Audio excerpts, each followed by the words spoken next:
69 हमारा आज MCQ है। The first Indian bank was the, India में पहला बैंक कौन बनाया गया, पहला बैंक इंडिया का कौन सा था? तो यहाँ पे है traders bank, imperial bank, presidency bank Kolkata, none of the above. तो इसका सही आंसर है प्रेसिडेंसी बैंक कोलकाता। तो ये पहला इंडिया का बैंक था जो अंग्रेजों के दौर में बनाया गया था। अच्छा, reserve bank of India was nationalised in the year, जो इंडिया के अंदर रिजर्व बैंक ऑफ इंडिया है इसको कब नेशनलाइज किया गया? 1949 सी। 1949। Who was the first Indian governor of the reserve bank of India?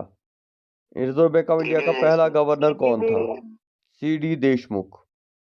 The cheapest mode of transport is, cheapest सस्ता mode कौन सा है? Roadway, waterway, railway, airway? Waterway.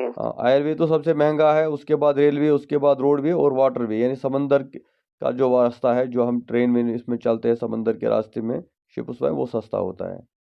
ICICI is the name of, ये ICICI जो है ये कौन सा है, ये कौन सी एजेंसी है? फाइनेंशियल इंस्टीट्यूशन है, केमिकल है, कॉटन इंडस्ट्री है, chamber of commerce and industry है? Financial institution. सर ये chamber of commerce and industries है। हाँ, वेरी गुड। इसका आंसर है D, chamber of commerce and industry. India's first, अभी भी ज्वाइन कर रहे हैं कुछ लोग। India's first private telephone service was launched in 1998 eight, India की पहली टेलीफोन सर्विस जो है लॉन्च हुई थी 98 में, कहाँ पर? इसका सही आंसर है इंदौर। इंदौर। Very good. अच्छा, बड़ा इंपॉर्टेंट क्वेश्चन है। Amrita Sen was awarded Nobel prize in 98 for economics for his contribution. ये मैं बताऊं, अमृता सेन इंडिया के पहले ऐसे शख्स थे जिनको इकोनॉमिक्स में नोबेल प्राइज मिला 98 में। तो इसमें किस में मिला था? ये फाइनेंशियल इकोनॉमिक्स था, वेलफेयर इकोनॉमिक्स था, डेवलपमेंटल इकोनॉमिक्स था? ना, ये था वेलफेयर इकोनॉमिक्स, यानी जो उनका कंट्रीब्यूशन था वेलफेयर इकोनॉमिक्स में। तो यहाँ पे मैं बता दूं कि ये जो है नोबेल प्राइज फॉर इकोनॉमिक्स 2026, ठीक है? तो आपको अपडेट होना चाहिए कि जो प्रेजेंट इस साल का नोबेल प्राइज इकोनॉमिक्स में मिला वो भी आपको याद रखना चाहिए। याद है किसी को? वैसे मैंने शेयर किया था ग्रुप पे। यस सर, जॉल मैकफॉर, पीटर हॉविट और फिलिप फ्रॉम फ्रांस। हाँ, इकोनॉमिक्स में। चलिए वो मैं भी ग्रुप पे भी शेयर करूंगा, लेकिन वो पता होना चाहिए लेटेस्ट इकोनॉमिक्स 26 का जो आया है। Largest wheat production state in India. 26 का नहीं, ये 26 25 की हाँ, है जो आपने सेंड की। 25 का ही 26 तो अब शुरू हुआ, 25 का जो है वो आपको याद रखना चाहिए। The largest wheat producer state in India is Punjab, Haryana, UP, MP, Madhya Pradesh. तो इसका सही आंसर है UP. Very good. How many commodities are include under the domain of VAT? अब हालांकि वैट तो ज़्यादा नहीं लगता है, उसकी जगह अब GST आ गया है, लेकिन कुछ चीज़ों पे आज कंटिन्यू वैट चलता है, उसकी जगह अब GST आ गया है। लेकिन ये जो टैक्स होता था वैट, ये पहले था 550 कॉमोडिटीज़ के ऊपर। अब उनमें से मैक्सिमम चीज़ों को जो है GST के साथ जोड़ा गया है। अब कुछ चीज़ें हैं जिनके ऊपर वैट लगता है, बाकी सबको GST में कवर किया गया है। अच्छा, 78 Bombay high is famous for, ये जो बॉम्बे हाई है ये किसके लिए फेमस है? Aeroplane production, petroleum production, coal production, iron mine production? Petroleum production sir. हाँ, इसका सही आंसर है पेट्रोलियम प्रोडक्शन, B।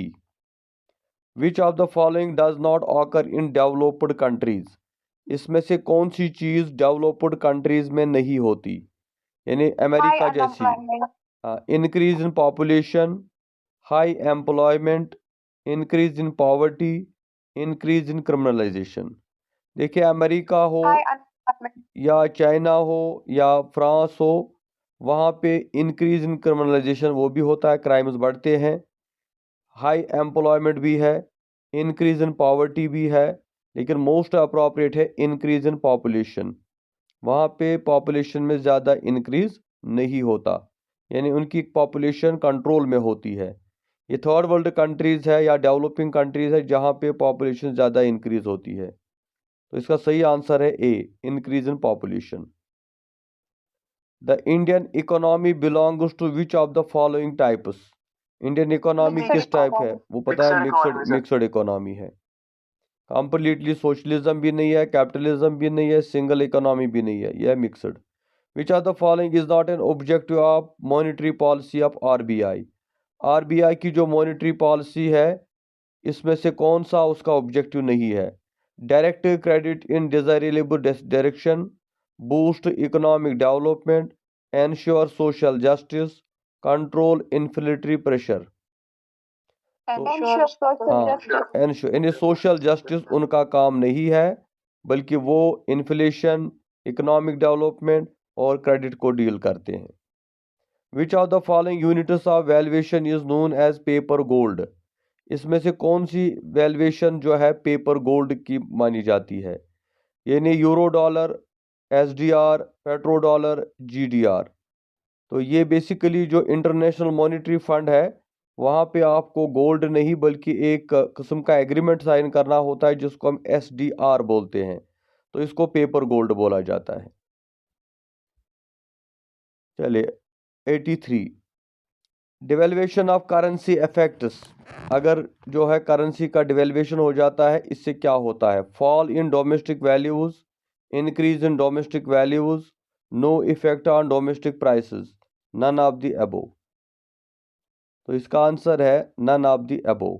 यानी अगर करेंसी का वैल्यू डिवेल्युएशन हो जाए, उससे डोमेस्टिक वैल्यूज़ पे कोई फ़र्क, तो इंटरनेशनल मार्केट में फ़र्क पड़ता है, लेकिन जो डोमेस्टिक वैल्यूज़ है या डोमेस्टिक प्रोडक्ट्स है उसमें कोई फ़र्क नहीं आता। मिसाल के तौर पे अभी डॉलर का प्राइस बढ़ेगा, हमारी करेंसी का वैल्यू कम होगा, तो उससे इंटरनेशनल लेवल पे फ़र्क पड़ेगा, लेकिन हमारे यहाँ स्टेट के अंदर फ़र्क नहीं पड़ेगा उससे।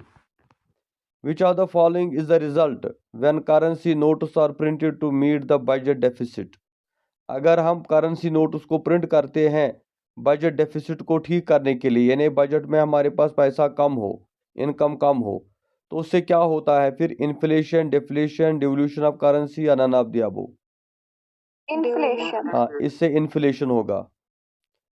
Asian development bank is situated in, Asian development bank कहाँ पर है?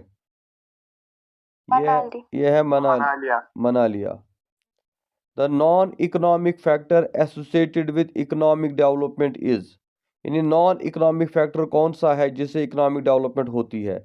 Capital formation, infrastructure, social and religious institutions, market. तो इसमें Social and हाँ, सोशल एंड रिलीजियस इंस्टीट्यूशन है नॉन इकोनॉमिक फैक्टर, लेकिन इससे भी इकोनॉमी जनरेट हो सकती है।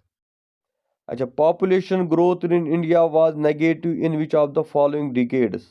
जो हिंदुस्तान की पॉपुलेशन थी वो नेगेटिव में चल रही थी, किस डिकेड के अंदर? तो इसका सही आंसर है 1911 से लेकर 21, बी। अच्छा, mixed economy is a compromise between private and public sector, ये तो पहला ही है। अच्छा 89, zero population growth implies, zero population growth का मतलब क्या होता है? A rate of growth giving a stable population.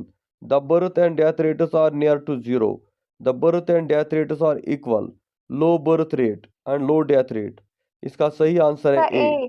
A rate of growth giving a stable population, उसको बोलते हैं जीरो पॉपुलेशन ग्रोथ, यानी जब स्टेबल होगा। According to EGS, Employment Guarantee Scheme, the beneficiary is, इसका फायदा किसको मिलता है? Rural worker, rural poor, urban worker या अर्बन पुअर? Rural worker. ये जो एम्प्लॉयमेंट गारंटी स्कीम जिसको हम नरेगा भी बोलते हैं, इसका फायदा पहुंचता है रूरल वर्कर को, गांव के मजदूर को, रूरल पुअर को नहीं, ना अर्बन वर्कर या अर्बन पुअर, क्योंकि गांव में जो काम करने वाला बंदा है, वर्कर है, लेबर है, उसको फायदा मिलता है। अच्छा, the national employment act aims at providing work for, इस एक्ट में जो 100 नरेगा है कितने दिन का है? अब तो इसको 100 इंक्रीज किया, लेकिन 100 डेज पहले था। अच्छा, Antyodaya scheme was launched in the year, ये जो अंत्योदया स्कीम है जिसमें चावल आपको सस्ता या फ्री मिलता है, इसको कब लॉन्च किया गया इंडिया में? ये क्या गया था? 2000 में। Okay, sex ratio means, sex ratio का मतलब क्या होता है? Number of females per 1000 males in the country, number of females per 1000 married males, number of females per square kilometre, number of males per 1000 female in the country. सब ए इसका सही answer है ए। हाँ, number of females per 1000 males in the country, यानी 1000 मर्दों के मुकाबले में कितनी फीमेल्स है, उसको हम सेक्स रेशियो बोलते हैं। क्योंकि इंडिया का सेक्स रेशियो कम है, मर्द ज़्यादा है, औरतें कम है। अगर कहीं पे 1000 है तो उसके मुकाबले में 900, इसी तरह हर एक स्टेट का अलग अलग है। The actual rate of growth of GDP in the 9th plan was, 9th plan में जो एक्चुअल ग्रोथ ऑफ था वो क्या था? वो था 5.6%। उसके बाद है 95। Which one of the following is the least populous state according to 2001 census? ये पुरानी सेंसस है तो तो सबसे कम पॉपुलेशन किसकी है? सिक्किम। अब आप एक काम करना, अब आप 2011 का भी देखना, आई थिंक सिक्किम ही होगा, तो ज़्यादा चेंज नहीं होगी, फिर भी चेक करना 2011 का जो हमारा लेटेस्ट सेंसस है। Which of the following year is called the year of great divide? किस साल को ईयर ऑफ ग्रेट डिवाइड बोला जाता है? 1921। अच्छा, विच one of the following state has the least literacy rate 2001 census? तो यहाँ पर भी है, ये तो बिहार ही है, अगेन ये 11 में बिहार ही होगा, वो बेचारे कभी आगे नहीं बढ़ते। हालांकि आईएएस वहाँ से ज़्यादा लोग करते हैं, लेकिन फिर भी लिटरेसी रेट उनका कम है। The maximum number of people in India work in, जो मैक्सिमम नंबर है लोग हिंदुस्तान के अंदर, वो किस फील्ड में ज़्यादा काम करते हैं? Primary sector, secondary sector? हाँ, प्राइमरी सेक्टर क्या होता है? एग्रीकल्चर। हाँ, जो हमारा एग्रीकल्चर है, हॉर्टिकल्चर है, तो उसके हाँ प्राइमरी सेक्टर, उसमें ज़्यादा लोग यहाँ पे जॉब करते हैं। सेकेंडरी में आता है फिर इंडस्ट्रीज वगैरह। The finance ministry survey of Indian house hold indicate that maximum people keep invest in their money in, जो फाइनेंस मिनिस्ट्री का सर्वे हुआ था हाउस घर डोर टू डोर, उसमें बोला गया कि हिंदुस्तान में ज़्यादा लोग अपना पैसा फिक्स डिपॉजिट में रखते हैं, शेयर्स में रखते हैं, बॉन्ड्स में रखते हैं, सेविंग अकाउंट्स में रखते हैं। हाँ, सेविंग अकाउंट्स में, क्योंकि लोग गरीब है, कभी भी पैसा की ज़रूरत पड़ेगी। अगर शेयर्स में रखेंगे, बॉन्ड्स में रखेंगे या एफडी में रखेंगे, उसमें टाइम लगता है निकालने में, इससे ज़्यादा पैसा लोग सेविंग में रखते हैं, निकालते रहते हैं। Which are the following is not a public sector bank? इसमें से पब्लिक सेक्टर बैंक कौन सा नहीं है? Centurion bank, Andhra bank, corporation bank, central bank of India. तो आंध्रा बैंक भी है, कॉरपोरेशन भी है, इसका है सही आंसर ए, सेंटोरियन बैंक, ये कोई पब्लिक सेक्टर बैंक नहीं है। Which are the following statement about currency is wrong? Currency के बारे में कौन सा स्टेटमेंट गलत है? It signifies the power of purchasing and selling, it generates credit, it curbs inflation, none of these. It curbs inflation. नहीं, इसका सही आंसर है नन ऑफ द अबव, यानी इसमें से जो है which are the first statement about currency is wrong, कि ये सारी जो है सही है। यानी it signifies the power of purchasing and selling, currency से क्या होता है, हम सेलिंग और परचेजिंग पावर दिखाता है। It generates credit, it curbs inflation, लेकिन नन ऑफ द अबव, ये तीनों सही है। India's maximum tax revenue comes from, ये तो कल पढ़ा था, एक्साइज टैक्स जो है। हाँ, dash was responsible for white revolution. हाँ, इम्पोर्टेंट है, वाइट रेवोल्यूशन किसने लाया था? सर वर्गीस कुरियन ने, गुजरात। हाँ, ये सी है, वर्गीस कुरियन, इन्होंने वाइट रेवोल्यूशन लाया था। Which has been the most successful project world wide life found in India? तो पूरी दुनिया में ये पॉपुलर है, सक्सेसफुल प्रोजेक्ट इंडिया का है, उस प्रोजेक्ट का नाम क्या था? Project tiger, national park, project घड़ियाल, project forest development in terrain region. तो यह है प्रोजेक्ट टाइगर, जो एक काफ़ी सक्सेसफुल प्रोजेक्ट इंडिया का रहा है world wide. Population density means, population density का मतलब क्या होता है? Number of person living per square per kilometre, number of person living per square kilometre, number of person staying in villages, none of these. Number of per square kilometre. हाँ, number of person living per square kilometre, कि कितने लोग रहते हैं square kilometre में, उसको population density बोलते हैं। Which cooperative unit has developed rapidly, कौन सा यूनिट इंडिया में काफ़ी तेज़ी के साथ बढ़ा है? Sugar, cotton, jute, oil seed. तो ये है शुगर, यानी शुगर का जो है यूनिट ये काफ़ी ज़्यादा बड़ा है इंडिया में। Who is the watch dog of international trade, international trade को, हाँ ये है WTO, वर्ल्ड ट्रेड ऑर्गेनाइजेशन, जो इसको हम बोलते हैं watch dog of international trade, ये सारे इंटरनेशनल ट्रेड को नज़र रखता है। Which of the following taxes is collected by panchayat, panchayat कौन से टैक्स कलेक्ट करती है? Sales tax, customs, professional, exercise. Professional. हाँ, सेल्स टैक्स, कस्टम या एक्सरसाइज स्टेट और गवर्नमेंट करती है, लेकिन जो प्रोफेशनल टैक्स होता है वो पंचायत लेती है। यानी जो डिफरेंट प्रोफेशनल्स होते हैं, कोई कारपेंटर है, कोई नाई है, तो अलग अलग जो दुकानें होती है उनसे, उन प्रोफेशनल से अलग अलग टैक्स लेना, ये पंचायत का काम होता है। Bangladesh has become the leading competitor India of India world which are the following fields. तो बांग्लादेश जो हमारा नेबरिंग कंट्री है, वो किस फील्ड में इंडिया का कॉम्पिटिटर बना है, जिसमें वो इंडिया के साथ कम्पीट कर रहा है? कॉटन में, जूट में, टी में, राइस में?